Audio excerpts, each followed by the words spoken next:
ఇక్కడ మేము రావడానికి కారణం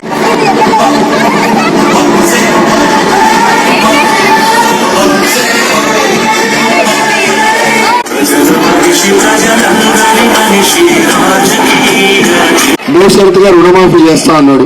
గెలిచిన తర్వాత కేవలం 1,00,000 రూపాయలే రుణమాఫీ చేస్తా, అది కూడా 5 విడతల్లో చేస్తా అన్నాడు.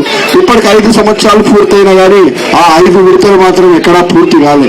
ఇచ్చిన 2-3 విడతలు రైతులకి వడ్డీ కింద పోయింది తప్పితే రైతులకి ఎక్కడా కూడా అసలు ఇంకా బ్యాంకులలో అలానే ఉంది. అంతేకాకుండా మహిళలకు ఆ రోజు అందరు అక్క చెల్లెమ్మలకి చెప్పాడు, మీకు డబ్బు మీ బంగారం బ్యాంకులలో ఉండే బంగారం ఇంటికి రావాలంటే నాకు ఓటు వేయాలని అడిగాడు. అందరూ నమ్మి ఓటేశారు. వేసిన తర్వాత బ్యాంకులలో ఉండే బంగారం మాత్రం ఇంటికి రాలే. బ్యాంకులలో ఉండే బ్యాంక్ ఆఫీసర్లు మాత్రం ఇళ్ళ కాడికి వచ్చి